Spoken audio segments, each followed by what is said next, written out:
But if you have stuff in there, then it suddenly takes on time. So one of the things that caused me extra time was I realized halfway through that I've obviously got these fish tanks. I keep a lot of fish, right? And then I think, like, I have to move these tanks. So, how do I do? I've got to then drain the water. I've got to take the water out. Then I've got to move the fish. Then I've got to put the water back in. I thought that's an extra 2 days for sure. Which I didn't calculate. So yeah, it just takes time to get this stuff going on,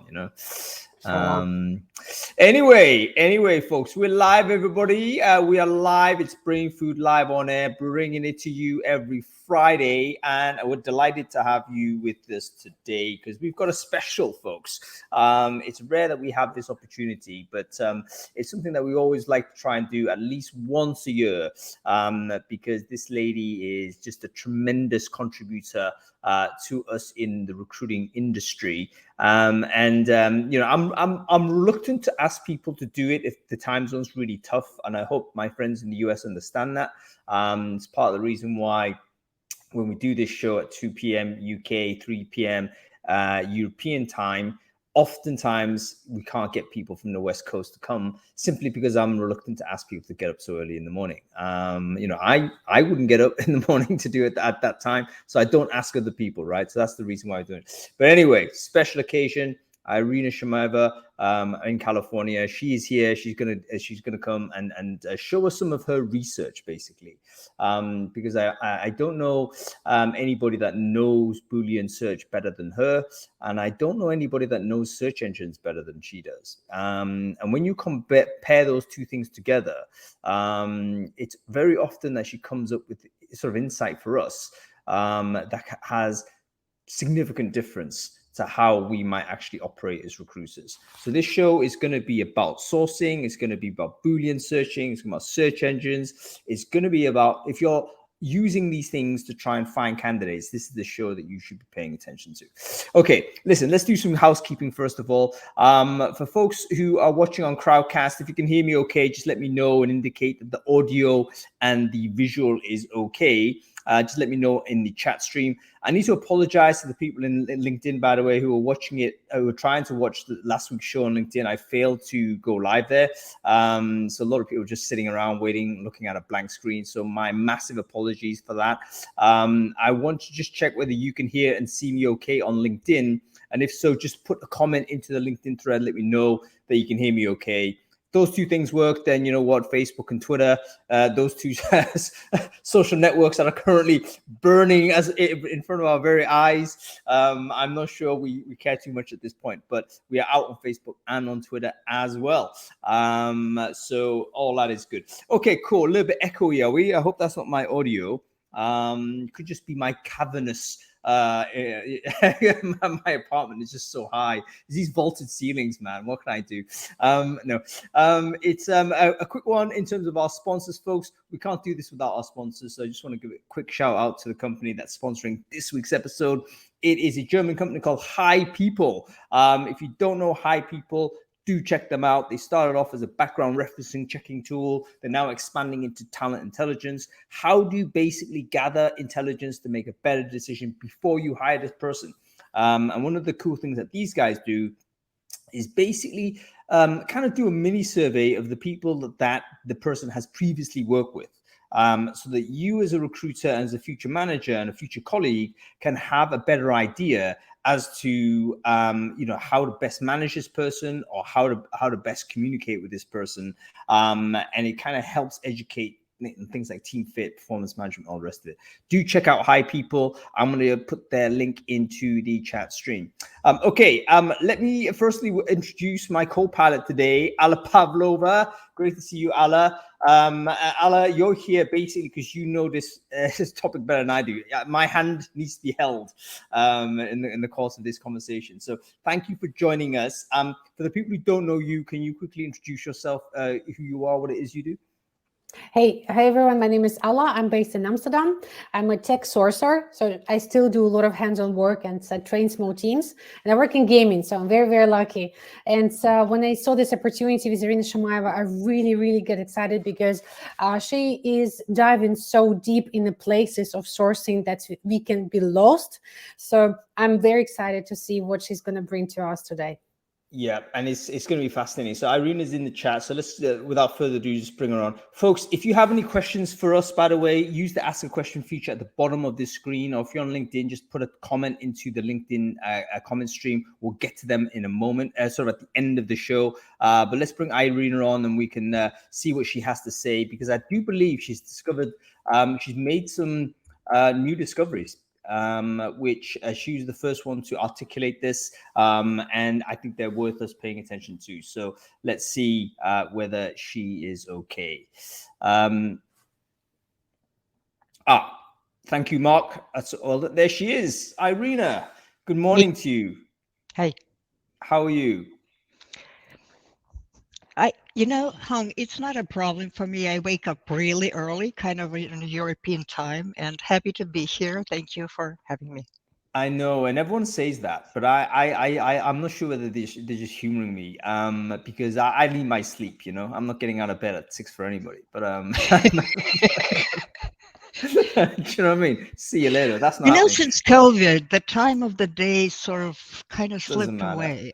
Yeah, I get it. I get it. But you're all hours type of person anyway. I remember we kind of chat on Messenger and stuff like this at I know, any time I of know. day. So I'm Totally. kind of Yeah. feeling less bad about this. Anyway, Irina, for the folks who don't know you, introduce yourself. Who are you? What it is you do? Um, what I do right now is half of my time I source hands-on. For some clients, it's just sourcing. I generate lists of people. It's very diverse. It's all industries, all locations, and that is feeding what we teach. I teach together the other half of the time. I teach together with David Galley, and we have, as many of you know, classes at sourcingcertification.com that many people have taken. Um, in the past, I was before I became a recruiter, I was in software, and my software friends kind of looked down at me when they're like, "What? You're a recruiter now?" But it You've literally done the least credible career shift, going from a yeah. software person to Yeah, recruiters are a spammers, right? recruiter. Yeah. So, well, they have accepted it by now. That's about it. I came to the US from Russia 30 years ago, and I'm sort of bicultural, bilingual. That's right. And you also write an amazing blog called Boolean Strings, which I think Correct. everyone mandatory. Please go just subscribe to that. I think you can subscribe to it. Just shared it in the chat stream there. It's booleanstrings.com. It just comes out with these regular snippets of what I call do it today type of advice. Like lots of recruiting advice and blogs out there saying, yeah, do all this. It's like very abstract, very high level. It's like, okay, great. How do you even think about implementing that? You can't, you won't. But Irina stuff, she'll show you something. It's like, okay, cool, you could do it tomorrow, and actually you get better. So I is regularly featured on Recruiting Brainfood. Okay, Irina, let's just go straight into it. And Ala, I need you to dive in as much as possible here as well, because I'm swimming in deep water here, right? So I'm kind of like, oh, this is too much for me. But what have you discovered recently that's caused you to start discussions like, is Boolean broken? Because your blog is called Boolean Strings. You train people on Boolean operators. Like, why do you now say this is broken? All right. So, there is something that happened or I noticed on Google recently. Actually, I was at SOSU EU. Somebody was getting sick, and I said, Phil, I can prepare another talk. And I started working on a talk about Boolean. And then I ran into things that didn't make any sense. Then I wrote a blog about it. And then, very luckily for us, we got Danny Sullivan, who is like one of the top 50 bloggers, Google evangelist, knows his stuff. He replied to what I have written. So, bottom line is this: Boolean search as it is, Boolean and or not, this formal logic has long been broken everywhere pretty much, including Google. Why? Because Google and other sites try to understand what we want to search.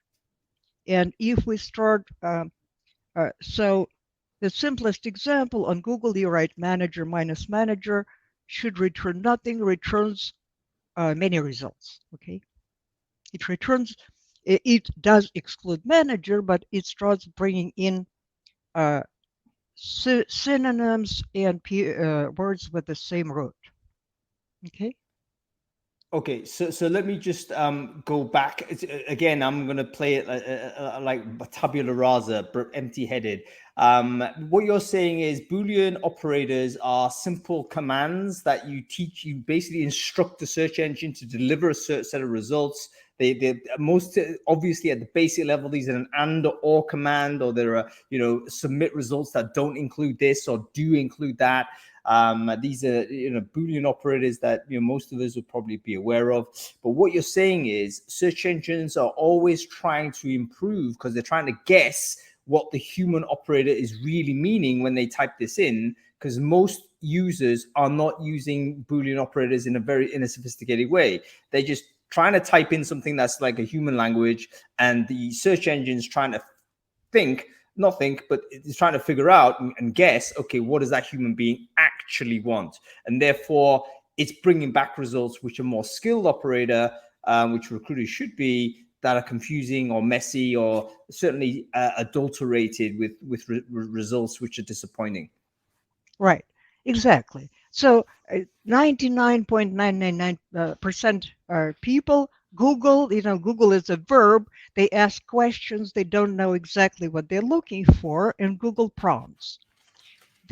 Now, it is an intention and focus of Google's developers, but also Google as an AI system learns, because the majority of the searches are this kind, open-ended. It learns very well how to answer them, and sometimes it wouldn't even include a word that you typed, okay?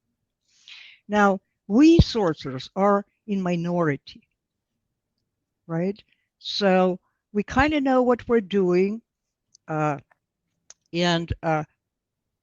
from the comment of the Google guy, it turns out that when you type a search, Google assesses you in this moment. I don't think it looks at your history.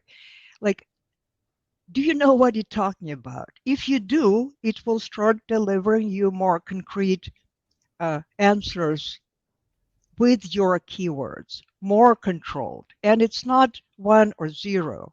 It's like, it's a whole range. And they call it restrictive queries. So we have open-ended queries and restricted queries. The Boolean logic can be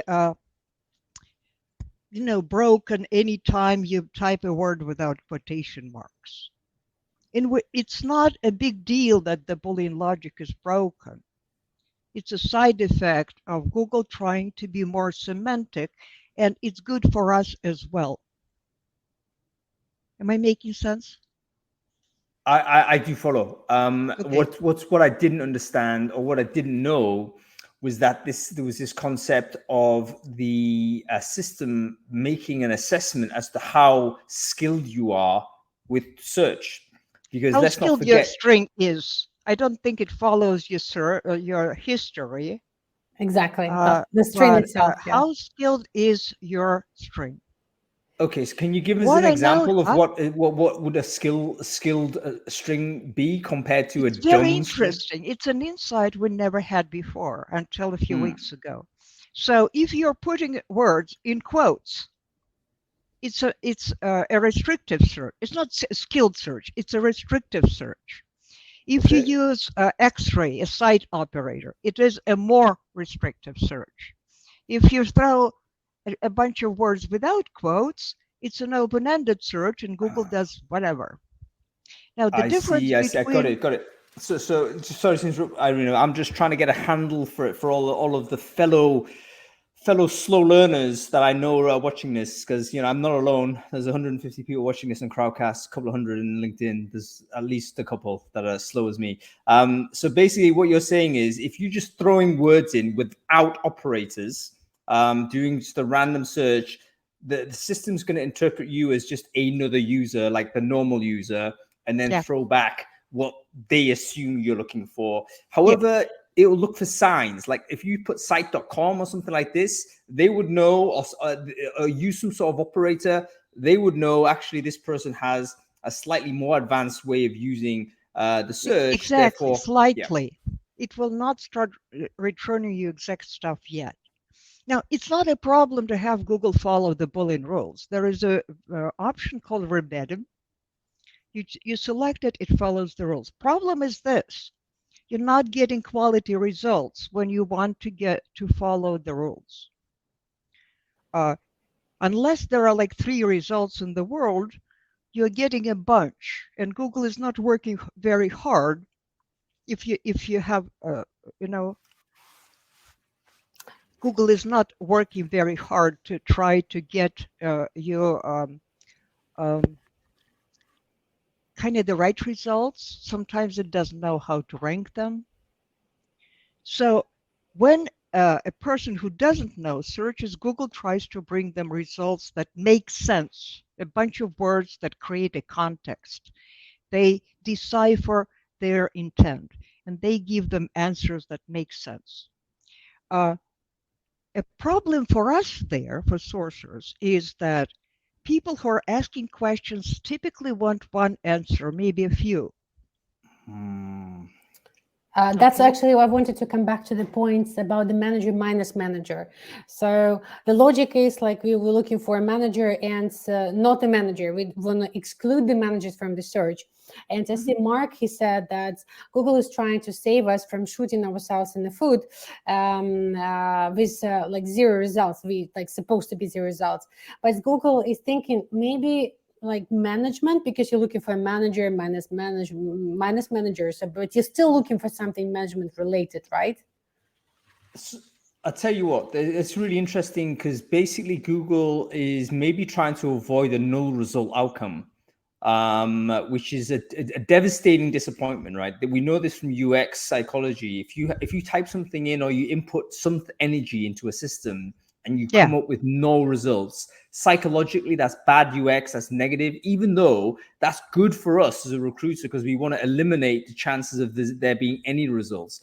Google wants to avoid that by just chumming us some crap, basically. It's going to throw something at it, even though it's not accurate, on the just to avoid that blank screen. In fact, I can't remember the last time I put a search into Google and got a no result return.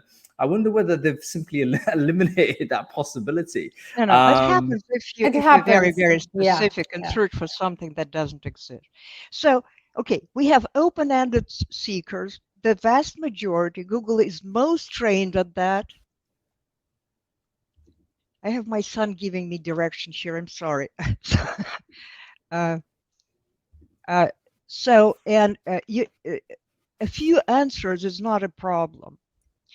The other way is searching specifically, and sometimes searching specifically creates more results. That's what puzzled me when I posted.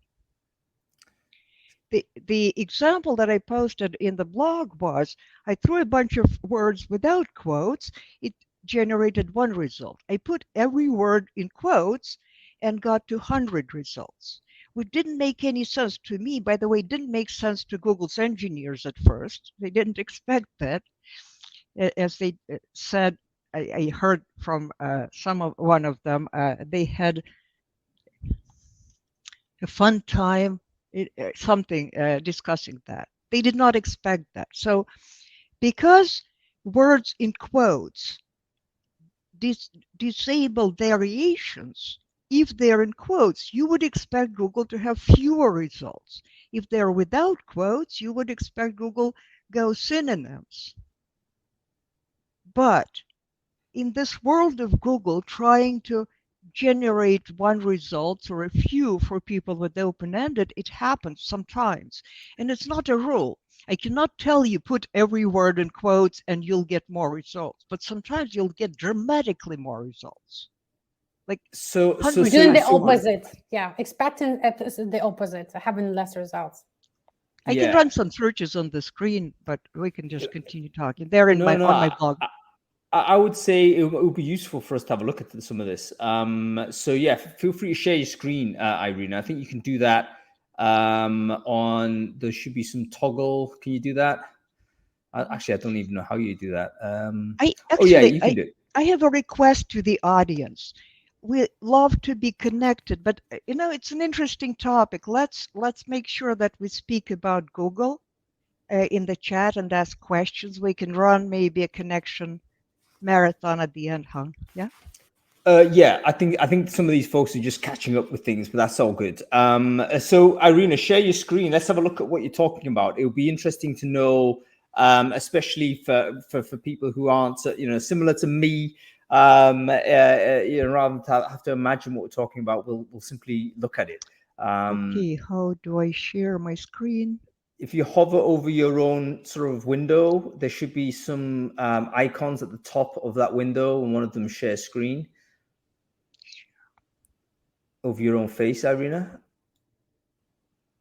Yeah, thank you everyone for putting the questions in the ask a question. So we're going to take care of them. No worries. Yeah. Is there anything above or better than X-ray search? I don't know. Is there anything above or better than, I don't know, coffee or shoes? Yeah. I mean, X-ray search does what it does, right? Probably need a bit more specific there. Okay, Irina, are you going to share screen? Do you know how to do it? Yes. Okay. I was just ready. Okay, I need to concentrate.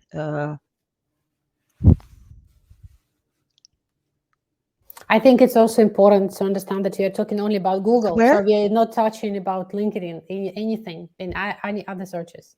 Yeah, and LinkedIn search we know is broken. So we might have a chance to talk a little bit about that. Don't get us started. we all know this. I mean, it's completely you give up. I mean, it's like sometimes you can type the name of the person that you're totally connected with. It's like, no, it's not happening. So I'm sorry to be clueless. If you hover, if you mouse over your own kind of image, your face here. Yeah. I'm so bad with software. Okay. And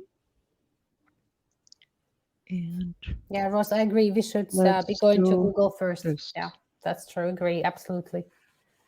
Okay. Okay, cool. Okay, so one thing is about specific. Okay, let's run the examples that I had here. So I'll be just running them from. Okay, so see, Irina, these I think you've got to hover over your. I think you have. Yeah, it's fine. Go ahead. Do you see my screen? Irina. Yeah, it's fine. Yes, all good, all good. Okay, so here, this search is just a bunch of words without quotation marks, and we get 88 results. Okay. Now the next search. See what I added here doesn't make any sense. I excluded a site ZZZ. There are no sites ZZZ, so I excluded pretty much nothing. See, and one thing about the number of results, we should not never be paying any attention to this number. It does not make any sense. I wish Google didn't show it. The real number of results is when you go to the last page and you have searched with all the results included. So for this search, we got 114, okay? This search, 88. We excluded something non-existent. We got more results. But this is what made the search more specific. Now, next one. Irina, is it possible for you to make it a little bit bigger, like zoom in a little bit the screen? People say that they can see it. Yeah, that's perfect. Okay. That's perfect. Okay, so here, and don't pay attention to this. It's my extension that allows me to copy strings for any document. So here I've added just a couple quotation marks and to know the number of results. Now we got 3 pages, so the number of results is 200. That is what was not making any sense. And finally, if I add even more quotation marks, I get 4 pages of results, and it is 300 something, okay? Irina, is it always that the Google shows like 200, 300 results? What? When you search, is it always that Google shows you like 200, 300 results? Is it the maximum? Yes, you can I see mean, before you search? sometimes it's a little over 300, but I haven't seen searches over 400 forever. And the number of results Google is showing, I mean, these numbers are not for comparison. They don't reflect anything at all. Just don't pay attention to them. Go to the last page of results. Make sure that you have included every result. You will either have a link at the end of the search on the last page, or you write end filter equals 0 in the bar. I think I can stop sharing for now and we can continue speaking. I showed you the main part of it. So based on these explanations, Boolean is broken, but it has been broken for a long time. It's not broken, it's altered by semantic elements that come in more and more, okay? But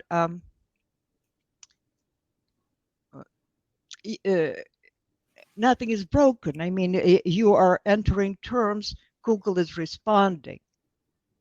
What was surprising there is the number of results, and then we learned how it thinks.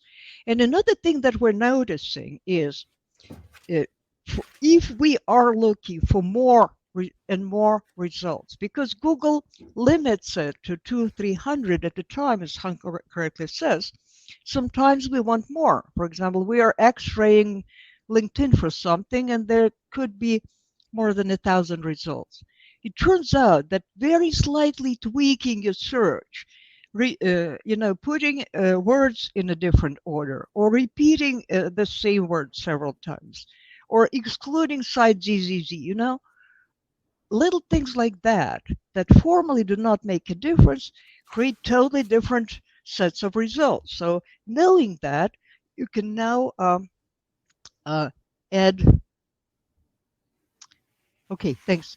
You can now be appending these results to each other and getting long lists from those X-rays. And those did not make any sense. Why? But Google is not trained on repeated words. Right? So some like little things we can do. So we know that ultimately it's kind of like a random factor involved here that causes us to lack the control. So the use of our sourcing skills has kind of been compromised by some of these aberrant results that are coming through. What you're saying, Irina, is there's certain things you can do to increase volume of results, including a nonsensical site. Don't search a nonsensical site. That the site command itself hopefully will tell Google that actually this is a smart user. Don't give them the semantic sort of results. Give them what this person is actually trying to ask for. So are you clear on that, folks? A site.com search is there to try and limit your search to a particular site. So typically you do that on LinkedIn, for instance, if you wanted a bunch of LinkedIn profiles. We understand the site command, folks. Now, what Irina is saying is sometimes you want to insert the site command, but you don't want to specify particularly LinkedIn, but you want to put it in there. Therefore, you create a nonsensical site that doesn't exist in order to tell the search engine, to tell Google that you're a smart user, but it's not going to eliminate anything because that thing doesn't exist. Is that correct, Irina? That's one technique that you're suggesting. There are two things that I was trying to say. One thing is yes, there are ways to tell Google you are running a restrictive search, or as Hank puts it, you're smart. You can do that by including a site operator. You can do this very well by using quotations, as we've just seen. Whether Google will give you more results or less in this case is random, but sometimes it will. Okay? The second thing that I'm trying to say is Google is not trained on our requests that are complex and weird. Therefore, it throws some result like, oh, what did you say? Why did you repeat this word 3 times? Like, here are some results. The next time it will throw some other results at you. So if you're searching for something, let's say X-raying for people on LinkedIn, where you can expect more than 1,000, you can write the same search string and do cosmetic changes, move 2 words around, or exclude something non-existent, or repeat a word. And every time, because Google is not trained in this, and because it's not like 200 results, it's more, it will be throwing random stuff at you. When you combine all this, you get a long list. Nicholas Darcis gave a talk at Sourcing Summit Europe, where he wrote a script just, replacing three words. He was putting them in different orders, and he wrote a script that was appending these results one to another. Am I making sense? Yep. So 2 things. One is these restrictive and open-ended, which is important. But the other is repeat yourself in different ways if you're after more results. That's really interesting. So it's actually frustrating on one side. It's fascinating, like intellectually, to try and figure it out. But it's also kind of disappointing, a little bit demoralizing in the sense that we have to do extra. Doesn't sound like science, right? Yeah, well, it's not scientific, but it's like okay, we're problem solving, but the solution seems to be we have to do more. We have to actually do more variations. We have to do repeat searches often, as you say, small cosmetic changes that shouldn't make a difference, but do, because of Google's reluctance to do the 2 things: either present us all of the information or present us none of the information. They want to avoid those extremes. They've somehow hit on the idea that several hundred is the optimal in terms of numbers of results that will satisfy the user experience. But that is not an accurate figure. That is not what we've actually instructed the engine to do. So it is like Lee is saying in the chat, like there's nothing logical about Boolean logic, but what I've noticed as well, I think Irina, you too, the people are trying to create a very complex booleans and put everything like asterisks. Like, for example, I've noticed if I put 3 asterisks, I get more results than if I put like 5 of them. And all this, advanced things that you can add to Boolean actually is screwing your search, and you're getting less quality results. What would be your advice in terms of the like Boolean structure? So try everything, or there is some things that you would say try to avoid to make it too complex so that you end up with no results? I would say avoid complex strings. I search simply. As Hung said, my blog shows simple things. I mean, good sources are lazy. We want something that just, does something, works. And if I need to build this Boolean string, I mean, for LinkedIn is a different matter. For LinkedIn, your string is being built as you're searching, looking at results and adjusting it. And sometimes building this OR string with names, companies, it absolutely makes sense. LinkedIn is a different story. And LinkedIn.com search is broken, which is another page. On Google, that's part 2. So let's just remind everyone, this is Google specifically, right? So every search engine is going to operate in a different way. So we're talking specifically on Google, but also we can also understand that the overall theme of these search engines attempting to kind of produce what they try to guess intent of the user is still a prevailing engineering and product a driver in most of these these products. So we can expect similar type of irrational returns, whether it's Bing or whatever it is. Going back to Google, if you are trying to get as many results as possible, you should absolutely never use the operator or, period. I mean, run your search with every term and collect the results. 100% of the time, you will have more results.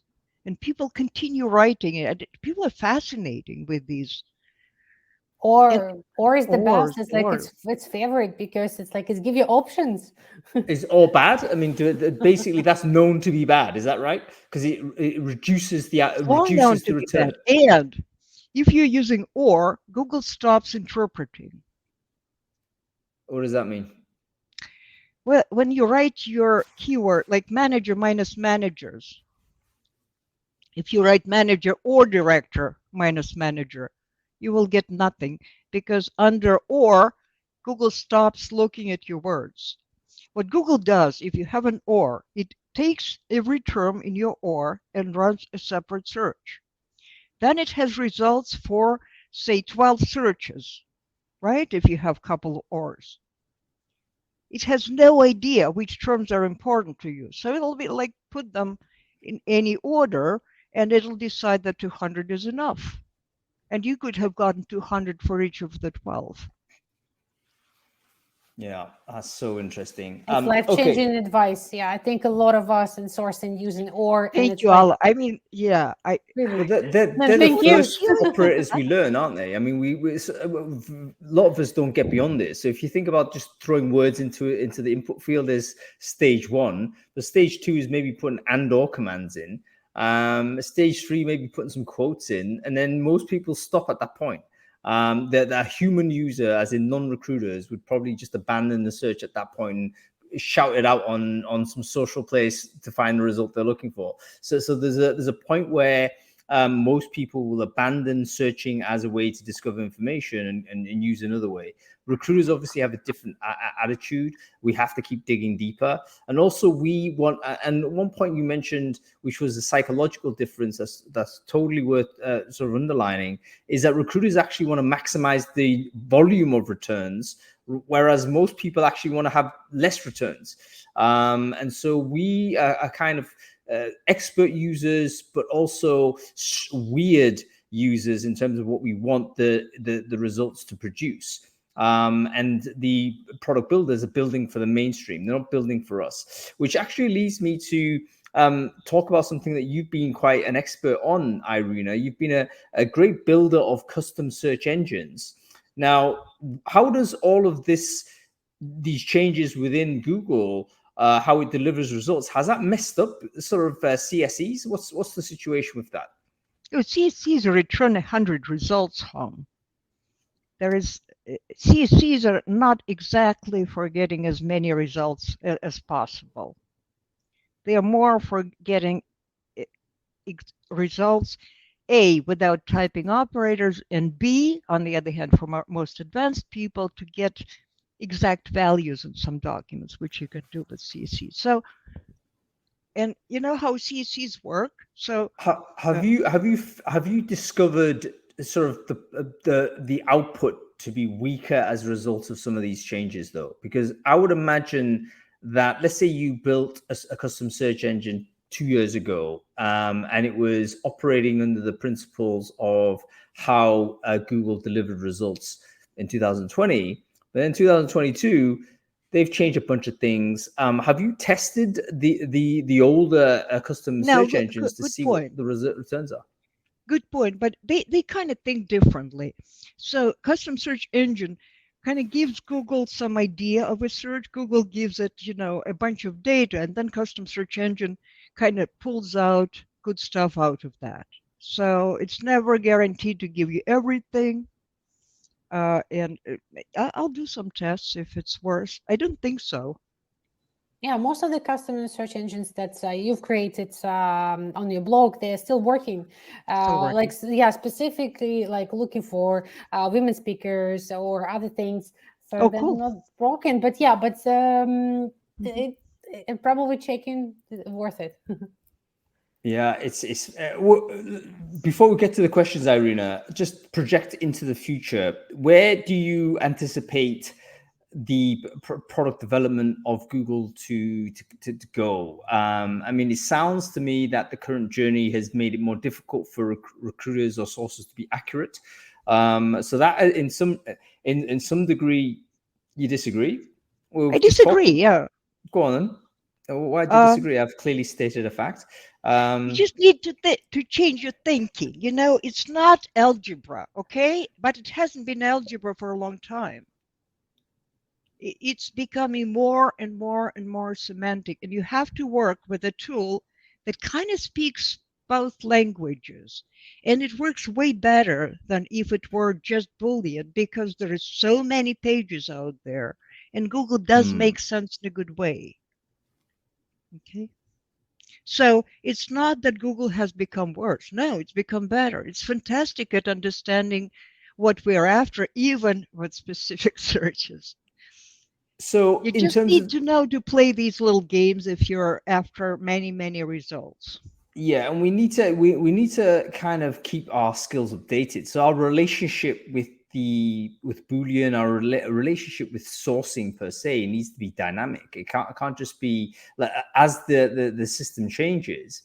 Like we need to just keep up to date with it constantly. It's almost changed its genre from, you know, something very scientific and mathematical to something that's intuitive and floating, you know?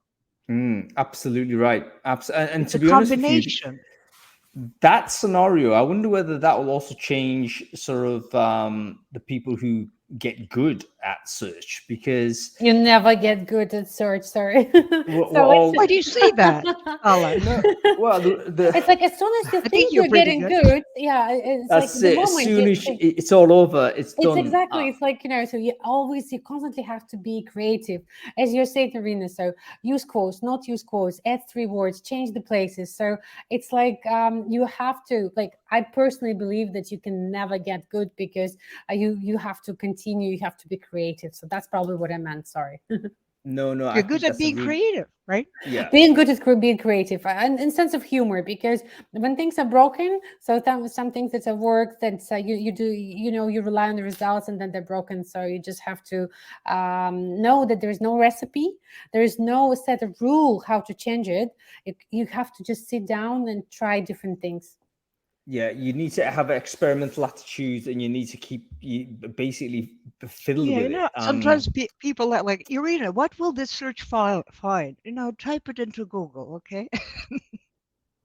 Yeah, and it'll produce, and who knows, from what we've talked about, occasionally it might produce different results. Depending, it could be the same search. If it's not actually fixed in terms of the results, even a small sort of a space in the wrong place will generate something different. So listen, we're going to go to questions in a moment. Before we do that, I just want to get your view, Irina, on some of the search engines. I know we talked about Google, and maybe we've got actually space as an excuse to explore some others also.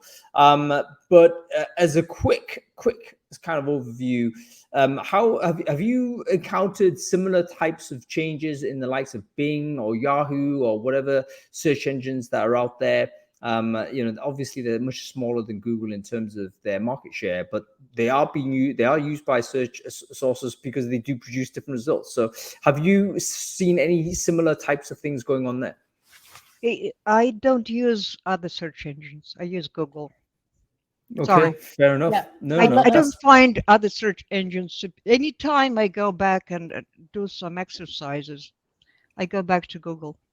Yeah, maybe because I've mastered Google. I don't know, but it just seems superior. No, I think, well, it's dominant for a reason, but maybe there's room perhaps to investigate some of the search engines. Maybe that would be a future sourcing thing we could do. You should invite Ronnie Bratcher, who just spoke about them and who knows a lot. Yeah, cool. I mean, let me know, folks. Let me know in comments whether you think it would be useful to do a non-Google sourcing type of breakdown. You know, what kind of search engines are out there that you can use that are non-Google specific. You know, it's let me know if that's something that's worth setting up. Go ahead. Like using Google is also discovering sites on Google, right? You discover a site, you go X-ray the site, your search changes. It's not that you bombard it with the same search over and over again. It's a travel to these sites. I want to also add the example. So I have to search in Baidu, so using Chinese searching engines, and I can't find any information about myself when I Google myself there. So there's anything else, but not me. Like, I'm very confused. Does Baidu produce English language returns? Exactly. So I put like Alla Pavlova recruiter. So on the Bing, on Google, like second result is me, but on Baidu, so it's like 3 pages. It's 3 pages I need to scroll to see myself, even if I do this. So buried in the that's interesting. Yeah, obviously we'll get Ronnie on at some point. I think that's something we should do. Okay, folks, listen, before we get to questions, we always do this as kind of a part of the every part of the show. I know we've all shared some LinkedIn's already, but it's important that we make sure that Brain Food Live is a conversation starting show, not a conversation ending one. And we have to come off air in about 15 minutes. So now is the time for you to take your LinkedIn profile, share it in the comments in Crowdcast, share it on the LinkedIn thread if you're still watching on LinkedIn. I know about 100 of you are. And then make sure you connect with everyone else who has shared those links. Because everyone there is going to be a person that's interested in Boolean search, interested in sourcing. These are all people you should have conversations with in future. Why don't you go together and have a chat offline somewhere with those folks? Worst case scenario, you leave this conversation with 20, 30, 50 new people that you can network with and learn from. That's something that's really important that we do on Brain Food Live. Okay, cool. Go ahead. Something I wanted to say about other search engines, Yandex, Bing, and so forth. You shouldn't expect that they follow Boolean or even their own operators. I mean, Bing often doesn't respect its own operators, right? So you are in more art than science, even more. Yeah, it's going to just be Tombola style. And to be honest with you, this may be the coming future of it as we get more close to the human, so to speak, as machines kind of step towards us and we end up speaking to them a bit more in a human language. They'll produce different types of returns. There's going to be some interesting information. I think not in this week's Brain Food, the week following, but there's ways in which you could do voice to code now, which is crazy sort of level. So instead of like thinking about translating a sort of human language into some sort of thing that a computer interpret, you can actually speak English to this thing. Presumably it's English first, and it'll crank out some JavaScript or something. And you think, okay, that's the future direction of how we're going to do discovery. We're going to come off the keyboard at some point, and we're going to end up talking to the thing, and it's going to be spitting out stuff back at us.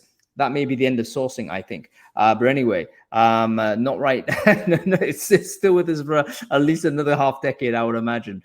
Anyway, let's get to questions, folks, because we've got 10 of them to go through. I'm going to just go through them actually in terms of vote rank. So let's do that. We've got Ross Fletcher. Let's start answering him. Irina, is there anything above or better than X-ray search? We don't understand what that means, Ross. Please feel free to ask that question with a bit more context, and we'll try and answer it. Okay, Zahir, he said, okay, most companies have their employee details on websites. They also have their LinkedIn profile link. How to target within location range on Google? So I think Zahir is actually asking a very specific search question. He's trying to target a company's sort of this is us, about us page, and how to do it via Google. Is there a quick hit to fix this or what? No, don't know. I don't understand the question. I mean, is it X-raying LinkedIn, or is it finding about pages, or what is it? I think he's trying to say he's trying to X-ray. He's trying to use Google to identify employees based on a company about us page. So on Boolean Strings about us, there'll be you and David and Justina, I think, on there. So if I knew the name of the company, how would I go and search for people that are in that space? So he's talking about location range. Can we locate the person? I don't know. Maybe there's some copy on the footer of the page. I mean, you have the company name and the person's name. It's a matter of LinkedIn. Yeah, Zahir, I think we need more context on that. Let's move on. I think it's different searches. So, like, first you find the companies and tell them, like it's a few searches. No, there's no like one magic search that you can do 3 things. Yeah, that's right. Let's keep going. Paulo, okay, what do you do about it in order to collect as much results as possible then? Variations, scrape, erase, duplicates, what's the process? I think I can answer this given what Irina's already said. We have to accept there's a limited amount of searches the Google's going to give you. It's going to be 300-400, never 1,000 anymore. So you have to do multiple searches, I'm afraid to say, because they're going to produce different results. And I guess we need to find a way to rapidly scrape through those. If you have some tools to be able to download some of that stuff, even better. Otherwise, there's going to be a lot of flicking through the pages, which is obviously mind-numbing stuff. So yeah, there's no way to get the search engine, to get Google to just give you all the results. I think that's true, isn't it? Okay, keep going. We've got here Chloe. Chloe is saying, hi, Chloe. She's saying, okay, should we switch search engines then? Or are they Bing, DuckDuckGo, likes follow the same principles? Answer is we're not quite sure. So we're going to get Ronnie on to help us with that. But I think the following the same principles is likely, but their implementation is going to be very different. So we'll get different results for sure as a result of that.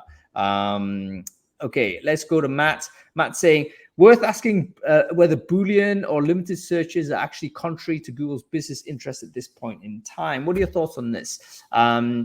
Is what we're doing bad for Google's business? What's the question? So the question is it worth asking? So it's a meta question, really, but let's just go with the question. Master said, look, is Boolean or limited searches contrary to Google's business interest at this point in time? So Google's business interest, I think, is obviously ad revenue. So presumably, yes is the answer, because they want us to click on the ads. So we're going to type something in. The ads are going to give us the first couple of results, and they want us to. So I think the answer is going to be yes. The way in which we're using Google is basically of no value to Google as a business, other than the fact we're on site, and we may be blasted with an ad now and again. Okay, let's move on. So Satish, he's saying putting keywords in double quotes give limited results over a string of keywords not in double quotes. Is my understanding correct? Yes, I think that's correct, isn't it, guys? Double quotes gives limited results over the string with keywords not in double quotes. Now we can say, yeah, probably. So if you put that, the result is like that. But in some time it can change, and results with like every word in the double quotes can give you less results or more results. So yeah, the answer is now. The answer is variable. And yeah, it's not clear. Okay, so here's Katerina. Katerina is saying, if I put manager minus manager, it shows me no result. If I put manager minus manager, it shows result, I guess, doesn't show any. I don't understand. Now I don't understand this question. No, it's okay. It's okay. Let me help you. If I put manager in quotes minus manager, it shows me no results. If I put manager minus manager without quotes, it shows results. I guess the quotes doesn't show us any synonym to it. So basically, if we don't put the quotes on the manager minus manager, Irina, is it showing synonyms or it's not showing synonyms? If you put a word in quotes, it will stop showing synonyms. If you don't, it will bring synonyms. And an interesting thing there is, if you make that string more specific, it will bring more synonyms. So if you say, I don't know, SaaS Senior Software DevOps Manager minus Manager, you will see all sorts of variations of manager, as opposed if you just say manager minus manager. So you will be digging into Google's synonyms bucket. By putting quotes, you're limiting. By adding specific keyword, by making the search more specific, by throwing in a few more keywords, you can watch it. You can watch Google starting to, bringing directors or owners or something. Yeah. That's interesting. Yeah. So good question. It is a good question. So we've got Rita saying, okay, When we are searching for a manager, Google brings variation synonyms like this, like director or whatever. Where does Google take these synonyms from? Do we know actually how Google is generating these synonyms? It could just be like ingesting a dictionary, I guess. For one, and then it learns, right? Google code is AI. It means the code updates itself all the time. It searches differently tomorrow based on what user like today. That's right, and it learns as well. So oftentimes, if people are inputting certain words in kind of consistently over a long period of time, it would make sense for the product team to think, right, these words are somehow related. The language has changed. We need to put the results. And of course, there's a lot of dictionary language knowledge, acquired texts, right? I mean, yeah. Yeah, you can simply swallow that. Okay, so Lee Candiotti is here. Lee, good to see you. Lee said, okay, Irina, do you have any idea about what criteria Google uses to decide how informed a Boolean search technician somebody is? So in other words, how do we know, how does Google determine whether you're any good at search? You mentioned that Google doesn't consider your previous search history, so how does it make its judgment decision? I believe it's because you start putting operators in, right? Like if you simply put words in like a normal person, it will assume that you don't know what you're doing, and it will try and figure out your intent.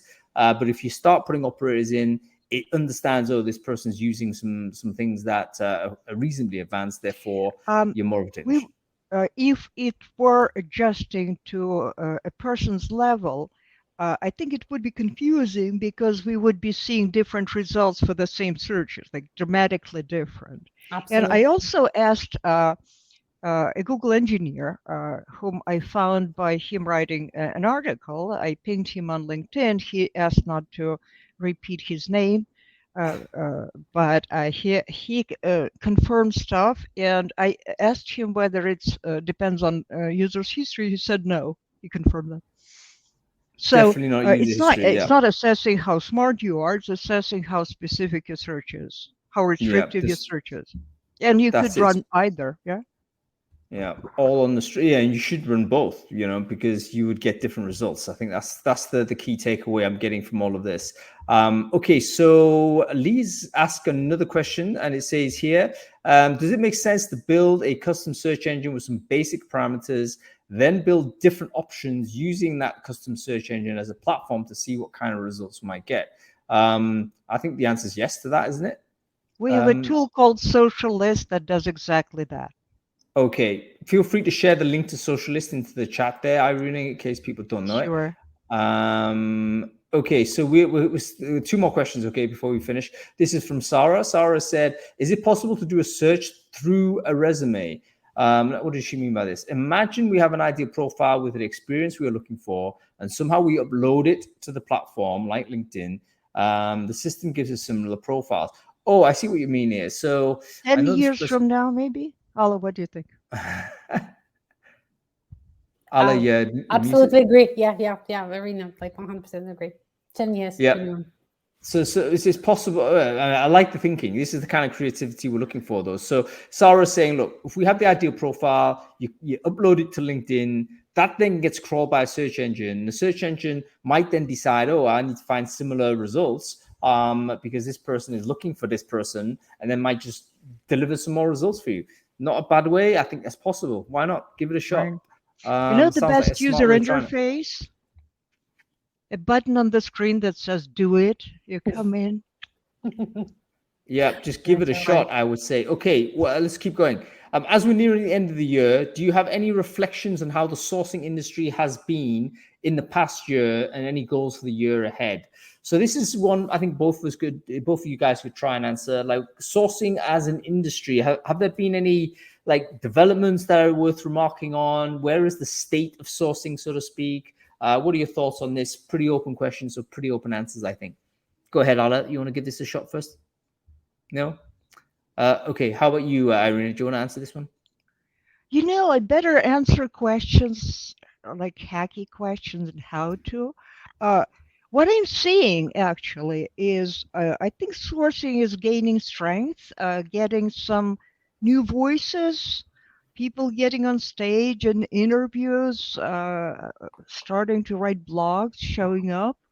And I think we have also an army of strong, those sourcing hackathons at SOSU EU, you have 100 people in the room, and they are all very strong. It's very impressive. It's a good thing. Now I'm ready to add. Sorry, I was looking for the charges. Ahead. Yeah. The good thing about sourcing that we have a community. So right now, a lot of sourcers and recruiters experiencing some changes with companies laying off. And what I've noticed, one of the first things, like we always try to find a way to solve the problem. So the sourcing industry is like a problem-solving industry, and we reflect that. So I think now we're going to focus more on finding the ways to find, I don't know, like a job in like anywhere, anyhow, and support each other. So that's how I see the industry. Yeah, and folks, go ahead and join some of these communities out there. Obviously, everyone's here as part of Recruiting Brainfood, but Brainfood is quite a broad kind of a topic. Sourcing is only a slice of the things we talk about. But there are communities that are really focused on sourcing. Irina's got one, and Boolean Strings, of course. Go and join SOSU. I think they're out somewhere. They go to the events. SourceCon is out there as well. Lots of interesting sourcing groups on Facebook. I think Michael Cohen's got a great Discord as well. Go and join those groups. That's where you're going to get a lot of info. Okay, final question from Olga. I'm not sure we're going to deal with this actually because it's literally a string. Irina, I would appreciate your advice. Before that, about our industry, I think with LinkedIn being so buggy and things changing, we also need to make sure people are on the same page. People are not wasting time using something broken. So our community needs to start reaching others. That's what I think. Yeah, I think you're absolutely right. Olga, I wonder, Irina, can you cast your eyes over this string here and see whether you can respond? So like, I would appreciate your advice. Does it correct or too much? But Olga, what you're trying to achieve? So this is like one of the questions. Like, do you want to get people with certifications, specific certifications, I believe, in specific location? So I see a lot of brackets. I don't know, Irina, what's your opinion about brackets? I don't know. Okay. Yeah. Are we talking Google? We talking Google. So. Yes, site Well, of course. Okay, on Google, you can put parentheses. Google ignores them, so it really doesn't matter. They don't hurt. If you are writing a string containing ors, you can expect the usual comment from me. And is not an operator. So and do not include and. Site linkedin.com. So view my verified achievement is the following. There is a site called Cradly where people post their, they put their new certifications. When they get them, Cradly prompts them to share that on LinkedIn. So if you're searching for view my verified achievement, you are finding people who have recently shared something like that. Cool. Recently got a certification. I think that's on this case, their profile. On this case, you can say that Olga's comments, basically that string's 50% right, 50% wrong. Like you could literally take half of this up. Exactly, there is no right string. String is not string is not an entity. It's like a god. I'm going to condemn at least 50% of that string, Olga. Okay, I'm going to condemn it. It's terrible. Get rid. However, there's elements which are good. So I hope you can use that. Okay, listen, we're out of time, folks. So thank you so much for your time. I hope you've enjoyed it. It's been a fascinating conversation as always. This is a topic that I'd love to learn more about. I'm always fascinated by stuff I don't understand. So thank you, Alla and Irina, for educating me on this. Both. Irina, thank you for getting up so early. Enjoy the rest of your day. Hopefully we'll keep talking. We'll keep updating us in terms of what's going on. Your investigations are critically important to the industry. And Ala, great to see you. And yeah, enjoy your new place. Let me know how it all looks. You know, if you painted it black, I want to see some shots and stuff. Next time on a show, I'm gonna show. Yeah, we'll bring you in. Are you gonna go gothic for us? It'll be you know, time for the Halloween type of look. Okay, folks, that's it. We're out. We're back next week. Next week on Friday, by the way, we're going to be talking recruitment automation. What automation tools do you need to have for 2023? That's critically important. I think next year we're going to be confronting a very different market. It's going to be high stress. Chances are we're going to be asked to do more with less. One of the ways we can do that is using tools, automation tools. What do you need to know? We've got some amazing people. Greg Hawkes is joining us. Sophia Broberg is joining us. Some other geniuses joining us. It's going to be great. Make sure you're there. Follow the channel if you like this type of conversation and register for that show. And we will see you next time. Thank you, everyone. Thank you, Irina. Bye.